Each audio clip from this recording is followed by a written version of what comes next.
नमस्कार सबैजनालाई। आज हामी ब्याचलर इन सिभिल इन्जिनियरिङको सेकेन्ड सेमको थर्मोडाइनामिक्स एन्ड हिट ट्रान्सफरबाट लेसन 3 को हामी आज अन्तिम न्युमेरिकल क्वेसन नम्बर 11 को हाम्रो अन्तिम न्युमेरिकल हुन्छ क्वेसन लेसन 3 को।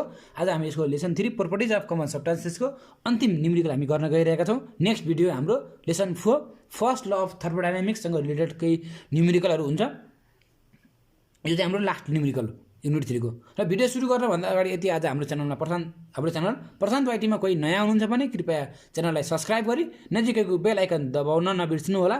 साथै हामीसँग सोशल मिडियामा जोडिन चाहनुहुन्छ भने डिस्क्रिप्सन बक्समा लिङ्क राखिएको छ फेसबुक इन्स्टाग्रामको, त्यहाँबाट हामीलाई फलो गरेर नजानेका प्रश्नहरू सोध्न पनि सक्नुहुन्छ।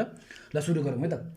सुरुमा क्वेसनले गिभन दिए अनुसार हजुरलाई मैले भनिसकेँ, क्वेसनले दिएको सिलिन्डर हो, सर्कुलर सिलिन्डर हुने बित्तिकै यहाँदेखि यहाँ भनेको रेडियस हुन्छ भने चाहिँ यसको हामीले डायमिटर निकाल्नु पनि हुन्छ। डायमिटर भनेको 2r हुन्छ भनेपछि लेखौँ अब सोलुसन हो हियर।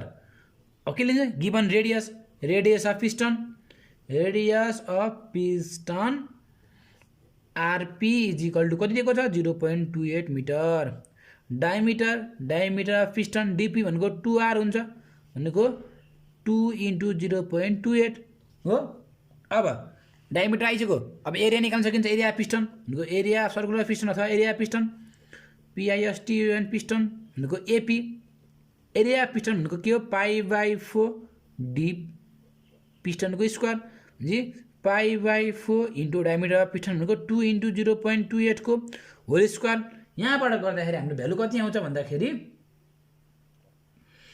0.2463 युनिट के हुन्छ मिटर स्क्वायरमा हुन्छ हो कि होइन। यहाँबाट हाम्रो एरिया अफ पिस्टन आयो। अब एरिया अफ पिस्टन आउने बित्तिकै एरिया इन्टु यहाँदेखि यहाँसम्मको डिस्टेन्स भनेको 0.4 हुन्छ भने एरियालाई भोल्युमले मल्टिप्लाई गरेपछि के हुन्छ हाम्रो के एरियालाई लेन्थले मल्टिप्लाई गरेपछि भोल्युम आयो भने भोल्युम निकालौँ। Volume capital V is equal to area into length अथवा डिस्टेन्स जे भने भयो। एरिया भनेको 0.2463 इन्टु लेन्थ भनेको 0.1 प्लस 0.3 भने यहाँसम्मको डिस्टेन्स आयो हाम्रो भनेको 0.4। यहाँबाट आउने भ्यालु हाम्रो के हुन्छ भन्दा भोल्युम आयो 0.09852 मिटर क्युब हाम्रो के आयो भोल्युम आयो। अब बल्ल क्वेसन पढौँ है त। क्वेसनले के भनेको छ a piston cylinder arrangement shown in the figure contains water initially at a pressure of 1 megapascal भन्छ। इनिसियल प्रेसर हामीले कति दियो वाटरको प्रेसर इनिसियल प्रेसर दियो हामीलाई 1 मेगापास्कल भनेको pressure P1 is equal to हामीलाई कति दिएको छ नि 1 मेगापास्कल दियो। 1 मेगापास्कल भनेको कति हो 1000 किलो पास्कल हो। क्वेसनले दिएको प्रेसर पनि भयो। Contains water at a pressure of 1 megapascal and temperature of initial temperature कति दियो 400 डिग्री सेल्सियस दियो जी। टेम्परेचर T1 हाम्रो कति आयो भन्दाखेरि क्वेसनले दिए अनुसार 400 डिग्री सेल्सियस दियो। अब heat is transferred from the surrounding भनेको heat is transferred from the surrounding to the surrounding भनेको फ्रम द सिस्टम भनेको यो सिस्टमबाट हिट चाहिँ सराउन्डिङमा ट्रान्सफर भयो भने चाहिँ के भयो कुलिङ भयो। भनेको यो पिस्टनमा भएको हिट चाहिँ हाम्रो सराउन्डिङमा ट्रान्सफर हुने बित्तिकै के हुन्छ कुलिङ हुन्छ हो भने क्वेसनले भन्छ heat is transferred from the सिस्टमबाट टु द सराउन्डिङ हुन्छ अन्टिल द प्रेसर ड्रप्स भनेको जबसम्म प्रेसर हाम्रो थाहा यहाँ सुरुको हाम्रो इनिसियल प्रेसर कति हो इनिसियल प्रेसर 1 मेगापास्कल हो। 1 मेगापास्कलदेखि जबसम्म हाम्रो 100 किलो पास्कलमा आउँदैन तबसम्म के हुन्छ हिट चाहिँ हाम्रो ड्रप भइरहन्छ अरे अथवा हाम्रो के हुन्छ हिट चाहिँ हाम्रो सिस्टम अथवा सराउन्डिङमा हाम्रो चाहिँ ट्रान्सफर भइरहन्छ भन्न खोजेको भनेपछि फाइनल प्रेसर क्वेसनले दियो फाइनल प्रेसर चाहिँ हाम्रो फाइनल प्रेसर चाहिँ हाम्रो यहाँ आएर चाहिँ हाम्रो चाहिँ बल्ल चाहिँ हिट चाहिँ हाम्रो ट्रान्सफर हुन बन्द हुन्छ भनेपछि यो चाहिँ हाम्रो के भयो फाइनल प्रेसर भयो भने फाइनल प्रेसर भनेको कति दिएको छ यहाँ लेखौँ फाइनल प्रेसर P फाइनल भनेर फाइनल प्रेसर P फाइनल भनेको कति दिएको छ भन्दाखेरि 100 किलो पास्कल हो। अब स्टेट 1 को हेर्ने हो भने स्टेट 1 को यो माथि स्टेट 1 हो। स्टेट 1 को हामीलाई भोल्युम V1 थाहा छ प्रेसर P1 थाहा छ हो कि नै। स्टेट 1 को भोल्युम V1 थाहा छ प्रेसर P1 थाहा छ टेम्परेचर T1 थाहा छ भने अब के नि प्रेसर टेबलमा जाने प्रेसर टेबलमा गएर कति प्रेसर हेर्नु पर्यो 1000 किलो पास्कलको प्रेसर हेर्नु पर्यो। अब हामी जान्छौँ सुरुमा प्रेसर टेबलको यहाँ प्रेसरमा खोज्छौँ कति खोज्छौँ यहाँ 1000 खोज्छौँ 1000 किलो पास्कल भनेको यहाँ भनेको 1000 किलो पास्कलमा प्रेसरमा गएर हामीले के टिप्नु पर्यो सेचुरेटेड टेम्परेचर टिप्नु पर्यो। यहाँ नि टेम्परेचरको सेचुरेटेड टेम्परेचर टिप्नु पर्यो यहाँ BL BLG BG सबै टिप्नु पर्यो है बुझ्नु है। हुन्छ अब हाम्रो फ्रम प्रेसर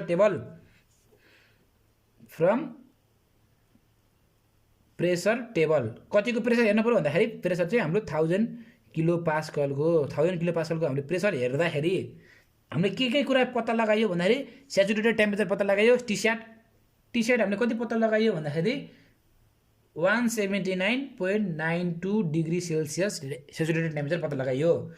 बिएल पनि हामीले पत्ता लगायो, कति पत्ता लगायो भन्दा 0.001127 यो पनि पत्ता लगायो हामीले।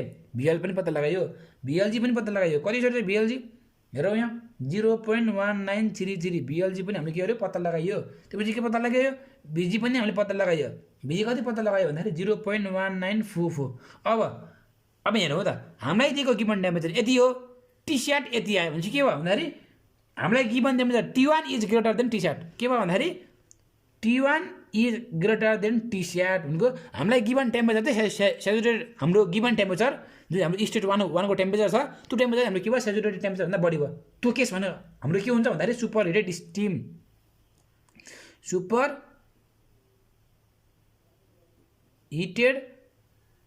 स्टिम अथवा भ्यापर सुपर हिटेड भ्यापर भन्ने पनि भयो, यही हो स्टिम भन्ने पनि भयो। सक्यो। अब सुपर हिटेड स्टिम हुने बित्तिकै सुन्नु है, सुपर हिटेड स्टिम हुने बित्तिकै अब हामी केमा जानु पर्यो स्टिम टेबलमा जानु पर्यो।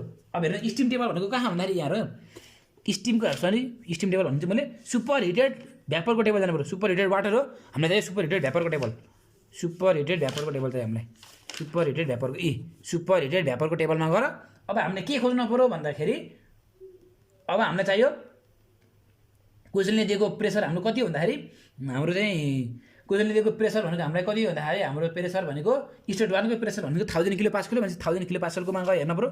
1000 किलो पास्कलकोमा गएर अब हामीलाई गिभन क्वेसनले हामीलाई गिभन चाहिँ हाम्रो के खोज्नु पर्यो टेम्परेचर कति हो 1000 किलो पास्कलमा गएर अब हामी सुपर हिटेड स्टिमको अथवा भ्यापरको सुपर हिटेड स्टिम अथवा भ्यापरको प्रेसर 1000 किलो पास्कलको प्रेसरमा गएर टेम्परेचर हामीले खोज्नु पर्यो हुन्छ। अब हाम्रो हेर्ने super heated vapour 10 pressure 50 pressure 100 pressure 101 pressure 200 pressure 300 pressure 400 600 800 1000 हो।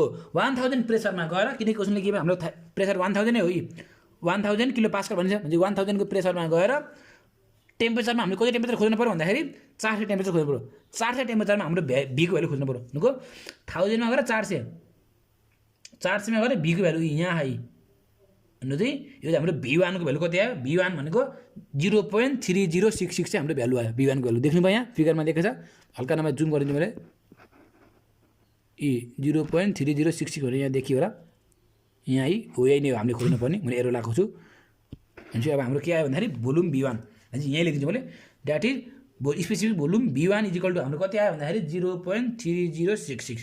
हामीलाई भोल्युम ठुलो भोल्युम पनि थाहा छ यहाँ है, स्पेसिफिक भोल्युम पनि थाहा छ हामीलाई हो, ठुलो भोल्युम पनि थाहा छ स्पेसिफिक भोल्युम पनि थाहा छ भने अब हामीले मास निकाल्न सकिन्छ। मास भनेको के हो मास भनेको भोल्युम हो पनि स्पेसिफिक भोल्युम हो कि होइन। अब हामीले यहाँबाट मास निकालौँ, अब मास निकाल्ने फर्मुला हामीलाई थाहा नै छ, यति कुरा पनि थाहा नभए हामीलाई त सकिएको नि थर्मोडाइनामिक्स पढेको।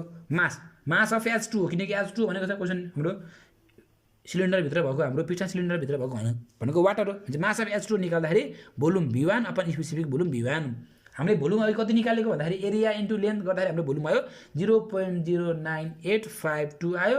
हामीलाई स्पेसिफिक भोल्युम कति आयो कोडबाट 0.3066 हाम्रो स्पेसिफिक भोल्युम आयो। यो बाई यो गर्दाखेरि हाम्रो मास आउँछ, मास हामीलाई कति आयो भन्दाखेरि 0.3213 kg के आयो हाम्रो मास आयो।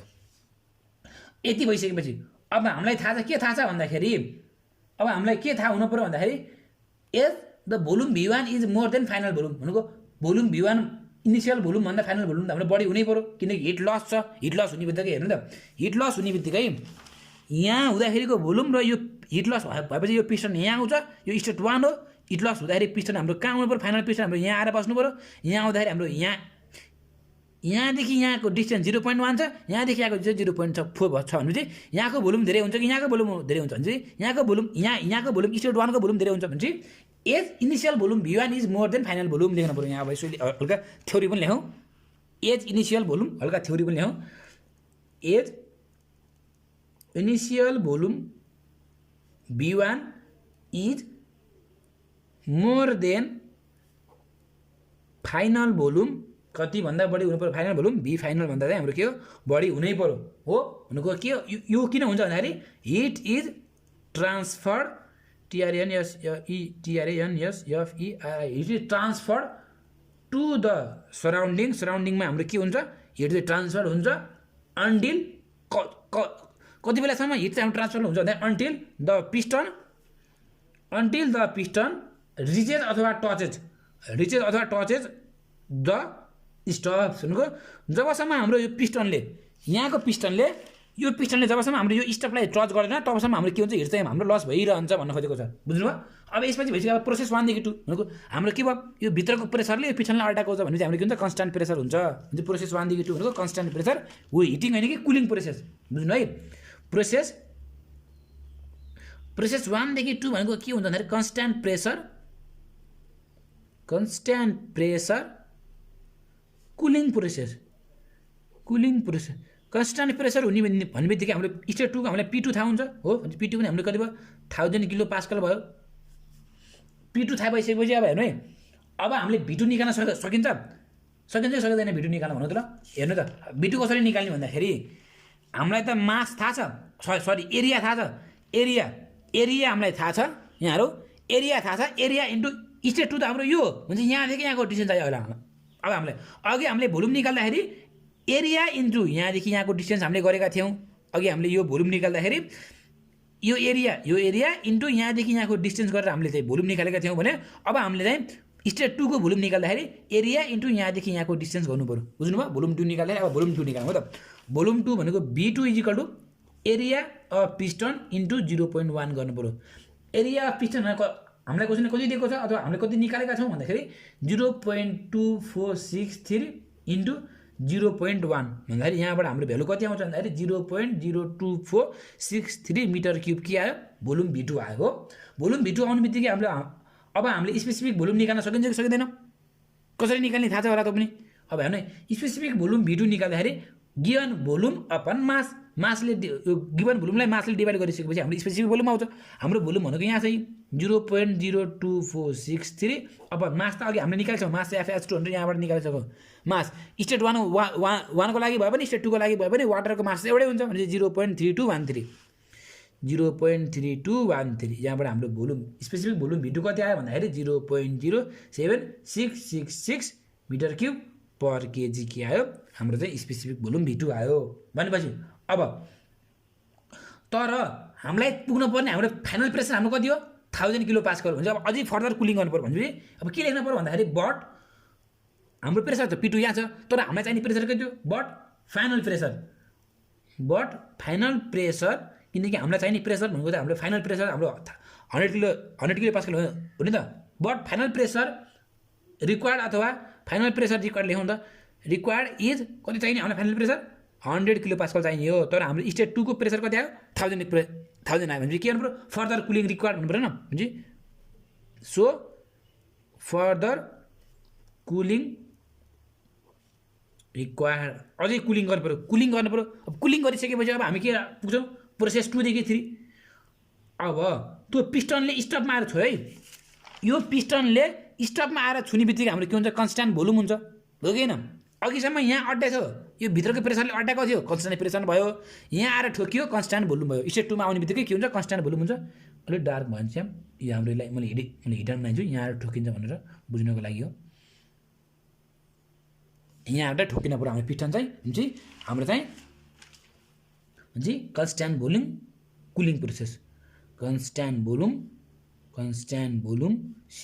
COOLING कुलिङ यहाँ छेकियो कन्स्ट्यान्ट भोल्युम कुलिङ प्रोसेस हुन्छ अब हामीलाई फाइनल स्टेट 3 को हामीलाई के थाहा छ प्रेसर थाहा छ हो अब हामीलाई स्टेट 3 को के थाहा हुन्छ प्रेसर किनकि फाइनल प्रेसर 100 किलो पास्कल भनेको छ हुन्छ P3 भनेको हामीलाई कति थाहा छ 100 किलो पास्कल हामीलाई थाहा छ हो अब कन्स्ट्यान्ट भोल्युम भन्नेबित्तिकै स्पेसिफिक भोल्युम अथवा भोस अथवा भोल्युमै भोस त्यो कन्स्ट्यान्ट हुन्छ यहाँको भोल्युम स्पेसिफिक भोल्युम र यहाँको स्पेसिफिक भोल्युम सेम हुन्छ 0.07666 मिटर क्युब पर केजी हो अब हामी के गर्छौं वर्क ट्रान्सफर निकाल्छौं अब टोटल वर्क ट्रान्सफर निकाल्नु है त टोटल क्वेशनले सोध्यो हाम्रो वर्क ट्रान्सफर हो total work transfer is question अरु केही सोधेछ त mass of H2 in the system, mass हामीले निकालिसकेका छौँ यहाँ यी mass of H2 in the system हामीले सिस्टममा हुँदाखेरिको मास अफ H2 निकालिसकेका छौँ। ए नम्बरको काम हाम्रो सकियो। अब हामी बी नम्बरमा जान्छौँ total work transfer. Work transfer निकाल्नको लागि के गर्नु पर्यो, टोटल वर्क ट्रान्सफर भनेको W इजिकल टु के हो, W12 प्लस W23। स्टेट 12 भनेको के हो, कन्स्टान्ट प्रेसर, यो प्रेसर भन्ने बित्तिकै P2 specific volume V2 minus specific volume V1 गर्न मिल्छ हो, अथवा भोल्युमै गरे नि भयो, अथवा स्पेसिफिक भोल्युमै गरे नि भयो, अथवा स्पेसिफिक भोल्युम गर्ने बित्तिकै के हुन्छ, यहाँ हामीले मासले मल्टिप्लाई गर्नुपर्ने हुन्छ, बुझ्नुभयो। त्यसै गरी प्लस W23 भनेको के हो, कन्स्टान्ट भोल्युम हो, भोल्युम कन्स्टान्ट हुने बित्तिकै एउटा हाम्रो 0 हुन्छ, यसलाई 0 लेखौँ है त।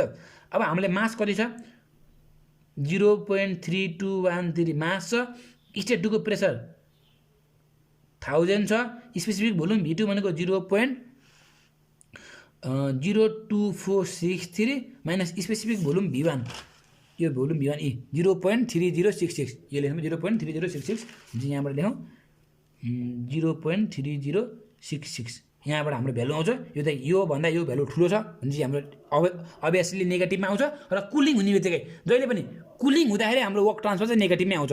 हिटिङ भएको केसमा हाम्रो वर्क ट्रान्सफर पोजिटिभमा आउँछ भने कुलिङ भएको केसमा हाम्रो हिट ट्रान्सफर केमा आउँछ, नेगेटिभमा आउँछ भने चाहिँ यो भ्यालु क्यालकुलेट गर्दाखेरि हामीसँग वर्क ट्रान्सफर आयो माइनस 73.89 किलो जुल चाहिँ हाम्रो के आयो, वर्क डन चाहिँ आयो भने चाहिँ आजको लागि यति नै हो हाम्रो टपिक। यति भइसकेपछि आजको हाम्रो यो युनिट 3 को हाम्रो न्युमेरिकल पोर्सन सकियो। अब हामी युनिट 4 तिर लाग्छौँ नेक्स्ट भिडियोबाट। हस् त धन्यवाद। भिडियो मन पर्छ भने भिडियोलाई लाइक गरिदिनु होला, सँगै पढ्ने साथीहरूलाई सेयर गरिदिनु होला र प्रशान्तवादी च्यानललाई सब्स्क्राइब गरी नजिकैको बेल आइकन दबाउन नबिर्सनु होला। हस् त धन्यवाद, good bye, take care. Subscribe Prashant YT